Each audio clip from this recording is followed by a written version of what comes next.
Hello everyone, this is Rosie from Amiable English Learning.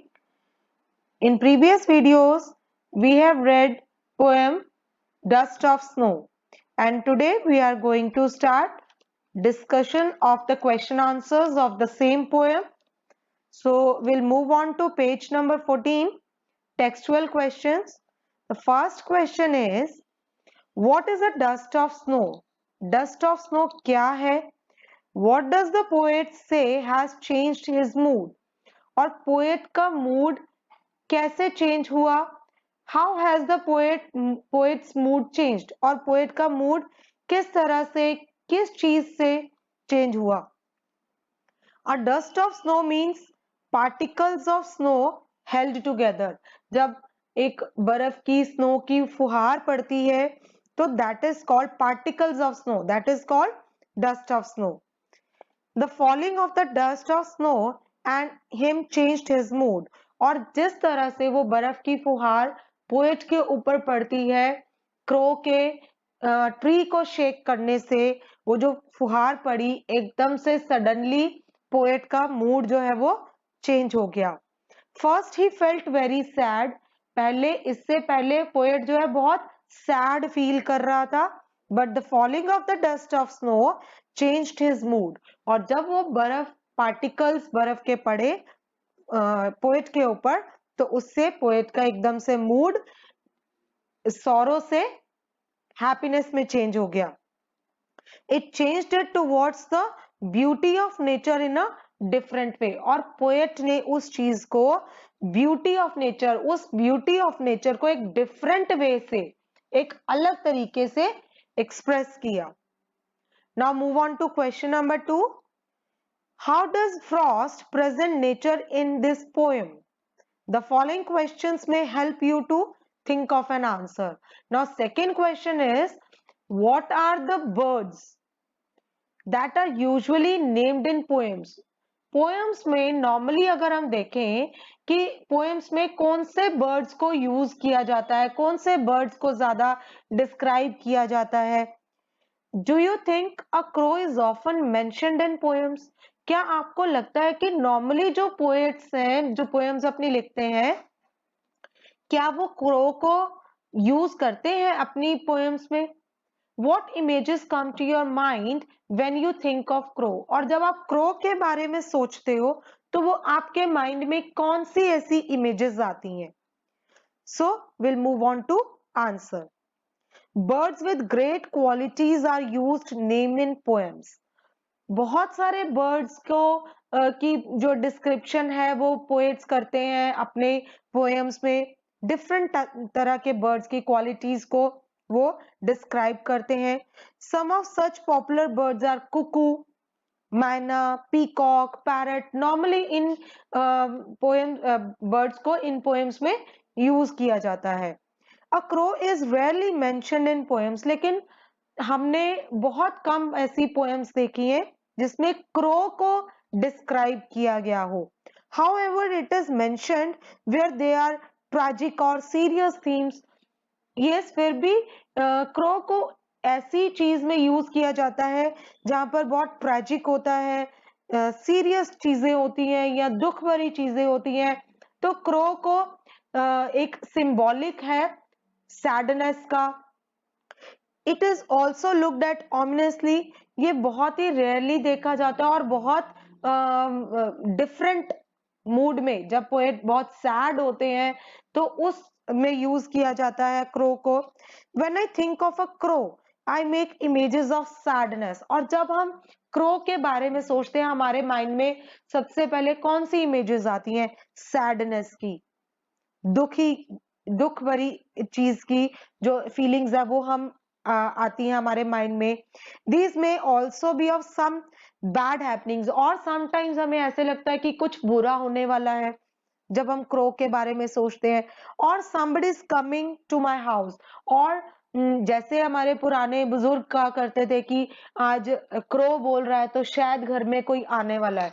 तो this is also, the crow is also symbolic the that somebody is coming to my house. So this was the answer of A part. Now move on to second part. Again what is a hemlock tree? अब इस question में again poet ने hemlock tree के बारे में describe किया है। तो what is a hemlock tree? Hemlock tree क्या है?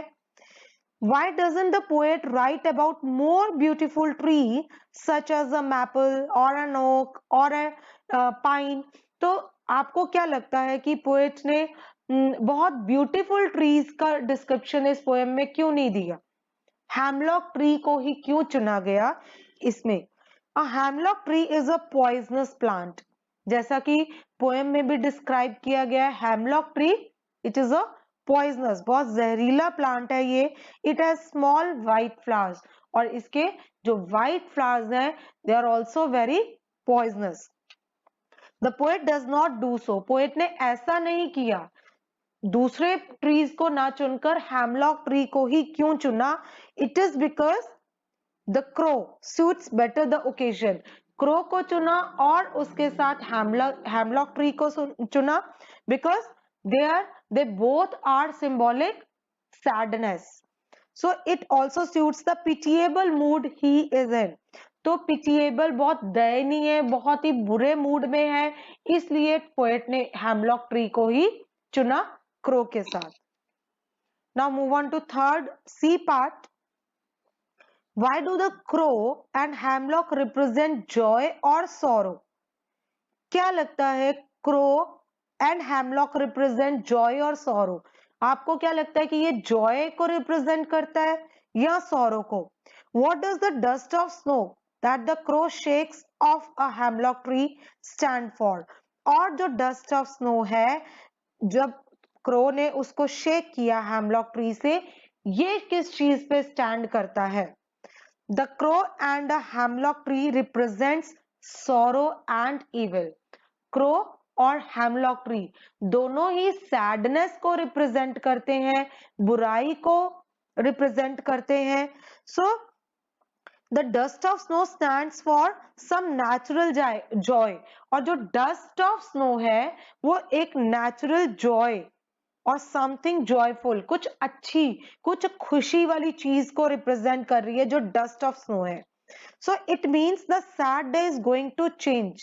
सो इसका मतलब है कि पोएट इससे पहले बहुत ही सैड था, उसके बाद जब डस्ट ऑफ स्नो उसके ऊपर पड़ी तो पोएट का मूड एकदम से चेंज हुआ और वो उसका जो सैडनेस है वो हैप्पीनेस में चेंज हो गया।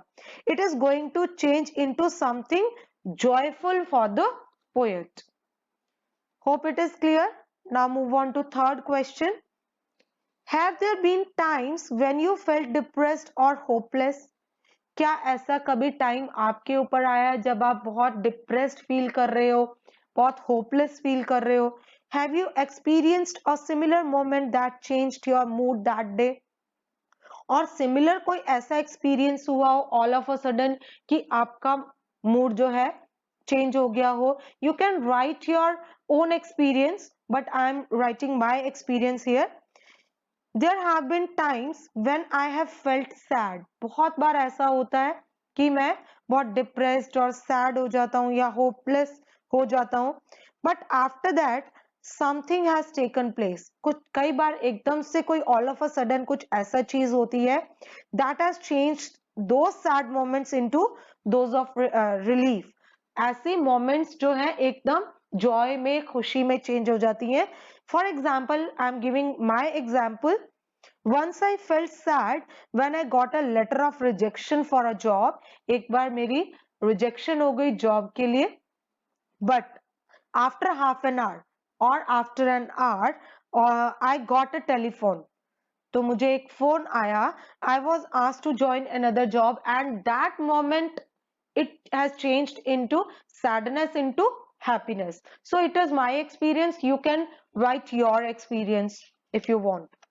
Now move on to central idea. This is very important part of the poem, central idea. So what is the central idea of the poem? Dust of Snow by Robert Frost is a simple poem. It is a simple poem, as I told you earlier कि Robert Frost जो हैं nature को देखकर अपनी poems को ज्यादा लिखते हैं। So but symbolically it has a deeper meaning, इसका बहुत एक डीपर मीनिंग, बहुत गहरा मीनिंग है. It expresses the significance of smaller things which impact our thought processes for the future. और ये significance ये हमें क्या बताता है कि छोटी छोटी चीजों की हमारे जो फ्यूचर में जो हमारे थॉट्स को चेंज करने में क्या इसका अहमियत है, क्या इम्पैक्ट है, क्या सिग्निफिकेंस है, क्या प्रभाव पड़ता है. So the poet is standing under a hemlock tree. जैसे पोएट हैमलॉक ट्री के नीचे खड़ा है, इट इज स्नोइंग और उसके ऊपर बर्फ की एक फुहार पड़ती है, डस्ट ऑफ स्नो पड़ती है. Soon a crow sitting on a tree shakes it. और पोएट वहां खड़ा और क्रो जो है वो शेक करता है ट्री को, and snow flakes all fall on the poet. और उसके ऊपर जो डस्ट ऑफ स्नो पड़ती है, all of a sudden it has changed the poet's mood. This changed his mood and he spends the rest of the day far being happy, unhappy and sad. क्योंकि poet बहुत पहले pitiable condition में था, बहुत ज्यादा unhappy था, तो अब उसका जो बाकी का दिन था वो बहुत ही अच्छा निकला. मतलब हैप्पी अनहैप्पी और सैडनेस से बाकी का दिन उसका बहुत दूर था, मींस बहुत अच्छा निकलना था. So it is a symbolic poem and it has a deeper meaning. So hope this question answers had been clear to you. So with this we come to an end. I think you have understood the question answers. Thank you for watching this video. I hope it will be very beneficial for you, and if you are having any suggestions or problems regarding the same, you can write in comment box, and for more videos please subscribe my channel. Thank you.